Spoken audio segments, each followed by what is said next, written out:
Evitar la exposición al sol, sobre todo en la cabeza, ya que causa vasodilatación. Tratar el dolor para evitar el sufrimiento de las formas más armónicas y fisiológicas posibles y siempre comenzando por los métodos menos invasivos. Por ejemplo, en fase de PCL, donde predomina la vagotonía, si damos un medicamento simpático tónico que aumente el cortisol y la adrenalina, vamos a volver el proceso a la fase anterior. Por lo tanto, podemos cronificar el proceso haciendo un círculo vicioso. En estados vagotónicos muy intensos se pueden usar simpaticotónicos como té, café y vitamina C para que sean más tolerables. Buen aporte de proteínas en la dieta en la fase de reparación. Evitarle a la persona otras situaciones de preocupación porque ante nuevos conflictos se activarán otros programas que darán más síntomas y mayor estrés psíquico. Mantener a la persona entretenida en algo que le guste, que disfrute y que le dé alegría para sacar la mente de los síntomas. Esto hace más rápido y agradable el proceso. No aislar al paciente, que no se sienta solo, que se encuentre acompañado, contenido, amado, comprendido y apoyado. Esto es de vital importancia para disminuir la retención de líquidos por el conflicto de túbulos colectores de riñón. Por lo tanto, a menos líquido acumulado, menos síntomas. Compartir el dolor con los pares, la familia, la pareja, un terapeuta o el médico. Compartir el dolor ayuda a sanar, disminuye los síntomas.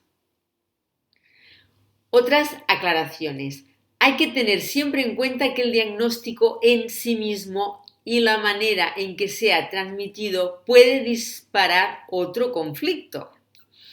El llamado conflicto de diagnóstico. Este es un shock inesperado, traumático y vivido en soledad.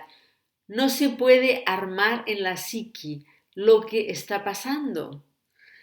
Es un mazazo en la cabeza, un gran impacto.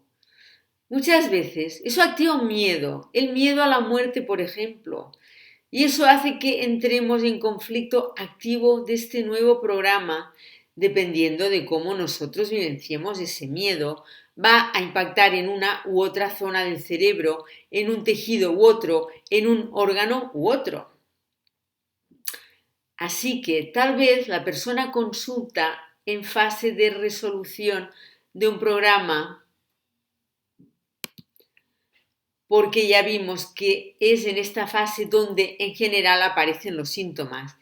Y a esa fase de resolución le agregamos un nuevo conflicto, el del diagnóstico, que está empezando, o sea, está en fase de conflicto activo, para lo cual nos encontraremos en una combinación de conflictos. Por un lado, el conflicto ya resuelto, en su etapa de reparación, que nos llevó, ante la presencia de los síntomas, a hacernos un chequeo médico. Y al mismo tiempo, el conflicto activo que nos activó el diagnóstico de enfermedad. Entonces, acá hay una combinación de síntomas. Puedo tener apetito, que responde a una etapa de reparación y puede no estar cansado, y puedo no estar cansado por la fase activa del nuevo conflicto, el que me activó el diagnóstico. Vivencio esta situación a diario y puedo afirmar que esto es así. Repito, cuando la persona recurre al médico, por lo general, eso que llamamos enfermedad, la mayoría de las veces entró en su etapa de resolución, porque es ahí que aparecen, por lo general, los síntomas. Puede estar cansada, con dolores, con algún sangrado, inflamación, retención de líquidos o con el sueño algo alterado. Ahora bien, cuando reciben el diagnóstico y más por la forma en la cual frecuentemente se los da, muchas veces en desamor, en minutos, sin registro del otro, con palabras generadoras de pánico. Por lo que representa para el paciente y para el médico la persona entra en un sobreestrés generado por otros conflictos y aparecen, por lo tanto, otros síntomas de un nuevo programa de emergencias, lo que claramente complica la situación original. Por eso hago hincapié en esto una y mil veces. La forma, el tono, los gestos, el tiempo en el cual los médicos damos un diagnóstico son fundamentales. Podemos ser generadores de sanación o enfermedad a través de nuestras palabras. La persona recibe esa noticia como un mandato. En mi experiencia, para el cerebro de la persona, nuestro dictamen médico es una orden. Es muy importante que seamos conscientes del alcance de unas palabras que duran segundos en nuestra boca y años en el cuerpo del otro. Insisto en la diferencia que marca resignificar los síntomas. Saber que sangrado, moco, pus, dolor y fiebre no son un error, sino un mecanismo biológico con lógica biológica del cuerpo. Más allá de que según su intensidad, la filosofía de vida, la elección de medicinas, el acompañamiento que sea, la terapéutica que fuere, qué diferente es que los consultantes reciban la buena noticia de que nuestro cuerpo jamás se equivoca, por más que duela, nos tire a la cama y nos infle, todo tiene un perfecto sentido. Ahora, otra vez, necesitamos recapitular. Repito y repito porque es así como podemos crear un nuevo síntoma de creencias, desplazar viejos conceptos por repetición y reemplazarlos por nuevos. Así funciona nuestro cerebro. Recuerda, eso que llamábamos enfermedad es un programa especial, temporario, sensato y con sentido biológico. Como te dije, todo en nuestro cerebro está programado en términos biológicos de supervivencia, cosa que vamos a ver en la quinta ley en detalle. B. El DHS es un shock traumático agudo, grave, inesperado y vivido en soledad o aislamiento. Primera ley.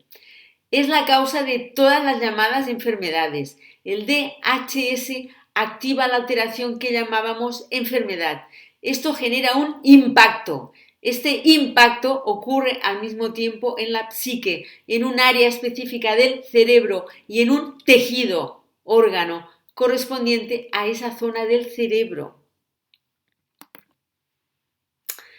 La psique hace una interpretación de la realidad, del evento o situación que genera ese shock traumático y le pone una etiqueta a lo vivido. Es decir, no es el evento en sí el que genera esa enfermedad, sino cómo vivencia la psique ese evento. La psique pone la etiqueta o título a la vivencia. Es el programador de la máquina. Esta etiqueta es la información que recibe el cerebro biológico y ante la cual reacciona automáticamente. A su vez, es importante destacar que el cerebro no distingue entre real o imaginario o simbólico. Es decir, para el cerebro es lo mismo que yo vivencie un conflicto con una cría real o que yo viva un conflicto con mi mascota a quien siento como una cría. D. Este programa especial que llamábamos enfermedad consta de dos fases, segunda ley. La primera fase del programa especial con sentido biológico enfermedad es el conflicto activo. Acá, salvo algunas excepciones, no hay síntoma de enfermedad. A nivel psíquico, cerebral y orgánico estamos buscando soluciones. En la etapa activa rige el sistema nervioso simpático. Estamos en alerta. Duermo poco de noche.